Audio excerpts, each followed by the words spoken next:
যাদের কুরবানি কবুল হবে না, মনে রাখতে হবে কুরবানি হচ্ছে আল্লাহ পাকের একটি বিধান। এই বিধানটা আপনি পালন করবেন, আপনি আপনার সামর্থ্য অনুযায়ী আপনি কুরবানি করবেন।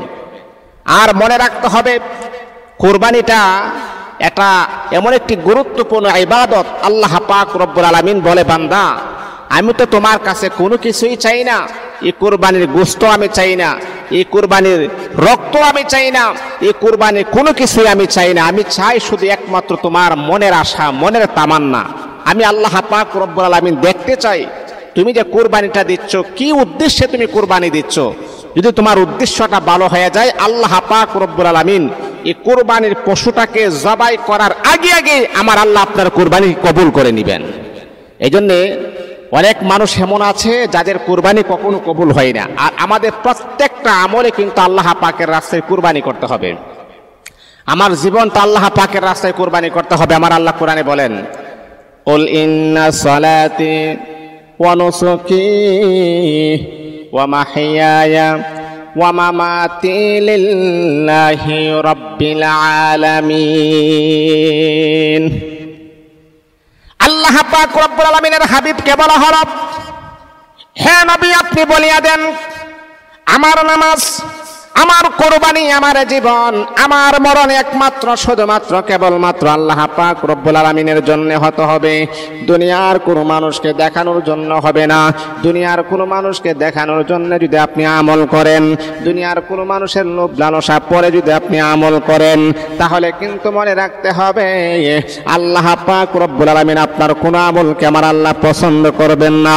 আপনার কোনো আমলকে আমার আল্লাহ পছন্দ করবেন না। আপনার আমলকে আমার আল্লাহ নষ্ট করে দিবেন। এই জন্য আল্লাহ পাক রব্বুল আলামিন কোরআনুল হাকিমের ভিতর আমার আল্লাহ বড় সুন্দর করে বলেন, হে বান্দা আমি আল্লাহ পাক রব্বুল আলামিন তোমাকে জীবন দিয়েছি, এই জীবনটাও শুধুমাত্র কেবলমাত্র আমি আল্লাহ পাকের জন্য কুরবানি করতে হবে। এই জন্যে আমাদের জীবনটাও আল্লাহ পাকের রাস্তায় কুরবানি করে দিতে হবে।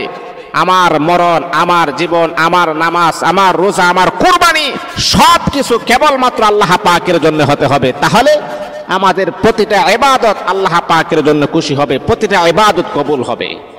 আজকে আমরা অনেকে কুরবানি দিচ্ছি, কিন্তু আমাদের কুরবানি কবুল হচ্ছে না। এর কারণটা কি? কিছু নিয়ম তান্ত্রিক বেজাল থাকার কারণে আমাদের কুরবানি কবুল হচ্ছে না। এর মাঝে এক নাম্বার হচ্ছে, যদি আপনি কুরবানি করেন, যদি আপনার নিয়তের মাঝে বিশুদ্ধ হয়, নিয়ত যদি আপনার শুদ্ধ না হয়, নিয়তের মাঝে যদি বেজাল হয়, তাহলে আপনি যদি 1 কোটি টাকারও কুরবানি দেন, আপনার একটা কুরবানি আল্লাহ পাকের কাছে কবুল হবে না। এই যে দেখুন, আমরা যে গরুটা নিয়ে আসবো বা যে দুম্বাটা নিয়ে আসবো বা যে উট নিয়ে আসবো, যে যেটা দিয়ে আমরা কুরবানি করি, ছাগল নিয়ে আসবো বা বকরি নিয়ে আসবো, যেটা দিয়ে আমরা কুরবানি করি, যদি আমার নিয়ত থাকে যে গোশত খাওয়ার উদ্দেশ্যে আমি কুরবানি দিচ্ছি, অথবা যদি আমার নিয়ত থাকে মেয়েটাকে নতুন বিবাহ দিলাম, এখন যদি আমি কুরবানি না দিই তাহলে মেয়ের বাড়ির মেহমান আসবে, এদের সাথে আমার একটা কেমন জানে দেখা যায়। এই যে তাদের দিকে তাকিয়ে লজ্জা থেকে, শরম লজ্জা থেকে বাঁচার জন্য যদি আপনি কুরবানি দেন, আল্লাহর কসম, আল্লাহর কসম, আপনার কুরবানি কখনো আল্লাহ পাকের কাছে গ্রান্টেড হবে না, কবুল হবে না। কারণটা হচ্ছে আপনার নিয়তের মাঝে সমস্যা থাকার কারণে আমার আল্লাহ আপনার কুরবানিটাকে নষ্ট করে দিয়েছেন। এটা হচ্ছে 1 নাম্বার। 2 নাম্বার হচ্ছে কুরবানি কবুল হবে না।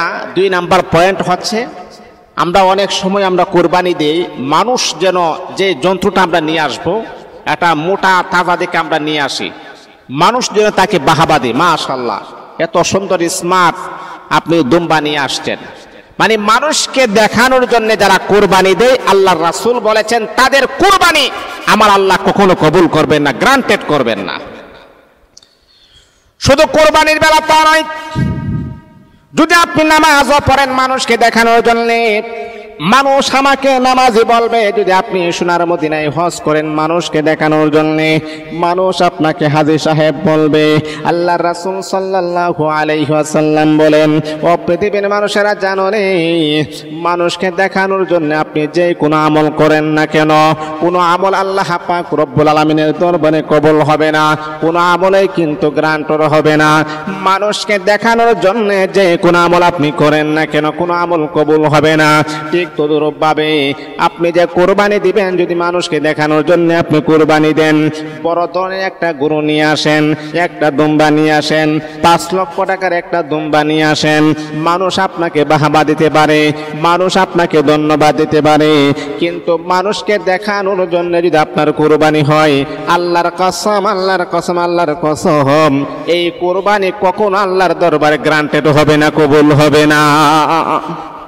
এই জন্য মানুষকে দেখানোর জন্য যদি কুরবানি দেন, তাহলে আপনার কুরবানি কখনো গ্রান্টেড হবে না, কবুল হবে না।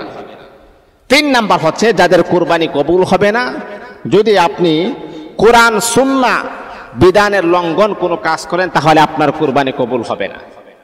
যেই সিস্টেমে কুরবানি করা আমাদের উপরে আল্লাহ পাক রব্বুল আলামিন আমাদেরকে অপরিহার্য করে দিয়েছেন, কোরআন সুন্নাহ লঙ্ঘন ভিত্তিক, আমার রাসূল যেইভাবে বলেছেন কুরবানি দেওয়ার জন্য, আপনি সেইভাবে কুরবানি করলেন না।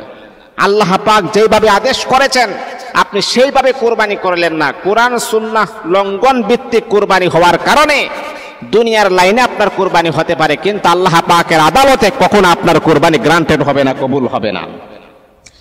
মুহতারাম হাজিরিন, 4 নাম্বার হচ্ছে আমরা যে বাঘ বন্টন করব, বাঘ বন্টনে যদি গরমিল হয়, তাহলে আপনার কুরবানি গ্রান্টেড হবে না, কবুল হবে না। এটা মনে রাখতে হবে। কখনো আপনি বাঘ বন্টন করার সময় আপনি অনুমান করে বাঘ বন্টন করা যাবে না। আপনি মেপে মেপে, যেন কোনো রকমের বেশ কম যেন না হয়, মেপে মেপে আপনি বাঘ বন্টন করবেন, অনুমান করে যারা বাঘ বন্টন করবেন। আর মানুষের মনে যদি কষ্ট হয়ে যায়, আল্লাহর কসম আপনার কুরবানি সেকেন্ডের ভিতরে নষ্ট হয়ে যাবে। এই জন্য বাঘ বন্টন করে গরমিল করে কখনো কুরবানি দেওয়ার চেষ্টা করা বন্ধ করতে হবে। কুরবানি করবেন না, একদম মেপে মেপে ঠিকঠাক ভাবে আপনি বাঘ বন্টন করার চেষ্টা করবেন ইনশাআল্লাহ। যদি বাঘ বন্টনে গরমিল হয়, তাহলে আপনার কুরবানি কবুল হবে না। 5 নাম্বার হচ্ছে যদি আপনার নিয়তটা এমন থাকে যে গোশত খাওয়ার উদ্দেশ্যে আমি কুরবানি দিচ্ছি। দেখেন, নিয়তটা যদি আপনার পরিষ্কার হয়, তাহলে আপনার কুরবানিও পরিষ্কার হবে। নিয়তের মাঝে যদি আপনার বেজাল হয়ে যায়, তাহলে আপনার কুরবানিও বেজাল হয়ে যাবে। আপনি নিয়তটাকে আপনি ঠিক রাখেন, নিয়তটাকে আপনি সলিড রাখেন। গোশত খাওয়ার উদ্দেশ্যে যদি আপনার কুরবানি হয়, তাহলে এই কুরবানি আল্লাহ পাকের কাছে কখনো গ্রান্টেড হবে না, কবুল হবে না। আপনি গোশত খাওয়ার উদ্দেশ্য ছাড়া কুরবানি করতে হবে ইনশাআল্লাহ। মুহতারাম হাজিরিন, এই জন্য আমাদের আর 6 নাম্বার সর্বশেষ হচ্ছে অবৈধ টাকা, হারাম টাকায় যদি আপনি কুরবানি দেন, আপনার কুরবানি কবুল হবে না। আপনি মনে করেছেন সুদ খান, ঘুষ খান, এই ঘুষের টাকা, সুদের টাকায়, হারাম টাকায়, হারাম উপার্জনের টাকায় যদি আপনি কুরবানি দেন, এই কুরবানি কবুল হবে না। এই জন্যে আমাদের কুরবানি যদি কবুল হয়ে যায়, এমনও হতে পারে যে যন্ত্রটার মাধ্যমে আমরা কুরবানি দিচ্ছি, এই যন্ত্রটাকে ওসিলা বানাইয়া আল্লাহ পাক রব্বুল আলামিন কাল কিয়ামতের কঠিন ময়দান আমাদেরকে শাফায়াতের রাস্তা খুলে দিবেন। আর আমাদের যদি অবৈধ টাকা দিয়ে আমরা কুরবানি করি, তাহলে আমাদের কুরবানি কবুল হবে না। আর মনে রাখতে হবে, আমরা যারা কুরবানি দিব, আমাদের একটিভ থাকতে হবে কোন মানুষটা সলিড আছে, কোন মানুষটা ভালো আছে। এই ভালো ভালো মানুষ দেখে আমরা কুরবানিতে শরীক করার চেষ্টা করব। আল্লাহ পাক আমাদেরকে বোঝার এবং আমল করার জন্য তৌফিক দান।